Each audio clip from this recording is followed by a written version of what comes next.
Para construir uma empresa avaliada em, sei lá, 300 milhões de dólares, a genialidade não está em inventar um carro voador. Ou programar uma inteligência artificial que vai dominar o mundo. Pois é, ou tentar colonizar o planeta Marte, né? Exato, não precisa de nada disso. Às vezes o segredo do sucesso e dessas fortunas estratosféricas é resolver algo tão brutalmente prosaico, tão rotineiro, quanto descobrir uma forma confiável de recolher a sujeira de um cachorro. Sejam muito bem-vindos a mais um Mergulho Profundo. O que é fascinante aqui é o contraste brutal com o que a cultura pop nos vende, sabe? Somos totalmente condicionados pelos filmes e por aquelas histórias do Vale do Silício a acreditar que uma startup de sucesso nasce de um lampejo mágico de genialidade. Ah, sim, quase sempre envolvendo uma lousa cheia de equações super complexas. Exatamente. Mas a realidade que a gente vai destrinchar hoje prova que a mágica inicial de um negócio bilionário não é invenção pura. Na verdade, é a categorização clínica de problemas. Uhum. E a missão desta nossa análise detalhada para quem nos ouve é justamente desvendar esse filtro implacável, aquele funil que separa um mero incômodo do dia a dia de uma verdadeira oportunidade de ouro para aspirantes a empreendedores. Sim, porque os empreendedores de sucesso não saem atirando para todos os lados. Eles não buscam ideias aleatórias, eles buscam os chamados espaços em branco. E mais especificamente, eles passam qualquer dor ou frustração do mercado por um filtro muito rígido de 4 pilares. E o nosso objetivo é entender o mecanismo por trás de cada um deles. Vamos pular a leitura do sumário e ir direto para o primeiro round dessa briga. O pilar da urgência. Tá, a urgência é o ponto de partida. O que transforma um problema numa prioridade de parar o trânsito, ao invés de apenas um desejo vago? Olha, a linha que divide o desejo da urgência é o impacto financeiro ou emocional imediato. A urgência não é o indivíduo pensar, eu gostaria muito que isso fosse melhor. É mais um desespero, né? Totalmente. É o cliente pensar, eu estou perdendo dinheiro, esgotando o meu tempo ou até comprometendo minha saúde mental agora mesmo por causa disso. O material base levanta um ponto super interessante sobre o mercado B2B, o de vendas entre empresas. As vendas corporativas. Isso. A regra não escrita lá é que um executivo não vai nem servir um cafezinho para quem tentar vender um software novo. A menos que, claro, esse software apague um incêndio que já está queimando as mesas do escritório. A urgência tem que ser baseada em crise. Certo, vamos desempacotar isso, porque há uma aparente contradição nas regras do jogo. Se indivíduos são mais flexíveis com o que compram, não seria mais fácil para uma startup focar apenas neles, em vez de tentar a dura venda corporativa? Bater de frente com essa questão é essencial. A barreira de entrada para uma única venda para uma pessoa física pode sim ser bem menor. Indivíduos compram por impulso o tempo todo. Compram por tédio, num domingo à noite. Pois é. O grande abismo estratégico, no entanto, é a previsibilidade e a sustentabilidade a longo prazo. Indivíduos são flexíveis, mas essa mesma flexibilidade é a inimiga mortal da receita recorrente. Ah, entendi. Se a dor do consumidor comum não for superaguda, se for só um luxo agradável, a primeira coisa que ele faz ao precisar economizar é cancelar a assinatura de seu serviço. A verdadeira oportunidade de receita só existe quando o problema é crítico o suficiente para que as pessoas gastem seu próprio dinheiro repetidamente. É a diferença clássica entre vender a vitamina e o analgésico. Perfeito. Ninguém esquece o analgésico quando a enxaqueca ataca no meio da tarde. Já a vitamina fica esquecida na prateleira. O que nos faz avançar para o segundo pilar deste filtro rigoroso. Não basta a dor ser forte, o mercado precisa estar mal atendido. Aqui entramos no que é talvez o conceito mais vital para qualquer empresa nova, o espaço em branco. Procurar um mercado mal atendido significa literalmente farejar as brechas, encontrar áreas que as empresas gigantescas estão completamente ignorando. Mas, quando surge esse conceito de espaço em branco, eu confesso que sou um pouquinho como fugir da briga. Se um time tem uma tecnologia muito superior, por que não mirar logo nos grandes tubarões e tentar derrubar o líder? Porque bater de frente com orçamentos bilionários de marketing das grandes não é coragem, é suicídio financeiro. O espaço em branco não é covardia, É o oxigênio para a pequena empresa respirar nos primeiros anos. Ah, faz sentido. O dinheiro queima rápido, né? Exato. Imagina tentar lançar um refrigerante de cola novo contra a marca vermelha gigante. O dinheiro acaba antes da primeira garrafa chegar no supermercado. É melhor criar uma categoria de bebida esportiva natural que as gigantes acham pequeno demais. Aí quando os grandões finalmente acordam, a startup já dominou o nicho inteiro. Uma vantagem tática de guerrilha pura. Isso nos prepara para o terceiro pilar, que é o pilar do inviável. Esse pilar é super interessante. Sim, e eu achei memorável um detalhe humano do texto sobre o que torna um sistema inviável numa corporação. A métrica de sucesso pode ser tão extrema quanto alguém será demitido se não resolver isso ou promovido se resolver. Caramba, é a pura realidade corporativa. É o nível máximo de validação da dor, sabe? Quando a ineficiência não é mais um número ruim numa planilha. Ela vira um risco de demissão. Exatamente. Se um analista passa 40 horas na semana consolidando dezenas de planilhas quebradas, o sistema é totalmente inviável.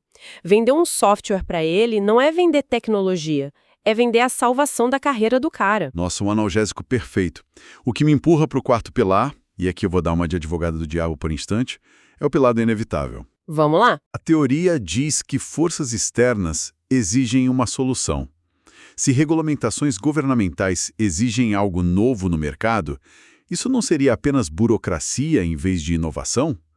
Quero dizer, onde está a grandeza de criar uma startup baseada só na obrigatoriedade legal? Se conectarmos isso ao cenário maior, a percepção muda de forma bem drástica. Não é sobre aplaudir a burocracia governamental. É sobre ler friamente a lei da oferta e demanda. A obrigatoriedade cria um vácuo instantâneo no mercado. Ah, entendi. Porque de repente milhares de empresas precisam se adequar. Sob pena de multas gigantescas, a mudança não é escolha, é imposta. E se é imposta, é inevitável. Por padrão, alguém vai ter que fornecer a infraestrutura digital para resolver isso. E a pergunta para o empreendedor é: por que não nós? Uma demanda que nasce do dia para a noite, armada de urgência e pânico. Fascinante. Mas é hora de testar toda essa teoria rigorosa no exemplo do mundo real, que à primeira vista parece não se encaixar de jeito nenhum. A Rover. O famoso aplicativo de passear com cachorro, Ciro? Isso. O material que nossa audiência vai adorar analisar mostra que esse app não melhora a educação nem salva o meio ambiente. Parece a definição exata de algo que é apenas bom de ter. Um luxo. Mas ao aplicar o filtro, a coisa muda. A reação padrão é ceticismo mesmo. Grita capricho, mas o pulo do gato das grandes análises de negócios é mudar a lente e avaliar a dor na ótica estrita do cliente final. Aqui onde a coisa fica realmente interessante. Vamos aplicar a urgência de forma visceral. Imagina a rotina caótica de um indivíduo morando num 30º andar. Ele está no escritório, às 19 horas, o chefe chamou para uma reunião de crise. E o cachorro está preso no apartamento o dia todo. Exato. Se o cachorro precisa sair e ninguém o leva, o dono vai cruzar a porta de casa tarde da noite e dar de cara com uma bagunça física gigante, uma catástrofe higiênica e mal cheirosa no tapete da sala. De repente, não é mais um luxo. Evitar um tapete arruinado é um problema urgentíssimo. É a antecipação do sofrimento puro. E isso elimina a resistência ao preço. Esse cliente vai pagar o que for. A Rover gabaritou o resto dos requisitos porque era um mercado extremamente mal atendido. Pois é, não dá para pensar em 10 grandes apps que faziam isso antes deles. Não havia gigantes dominando.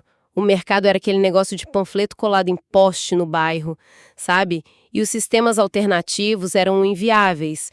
Depender da boa vontade do vizinho ou deixar o cachorro sofrer em longas jornadas de trabalho é péssimo. Pedir favores tem um custo social altíssimo.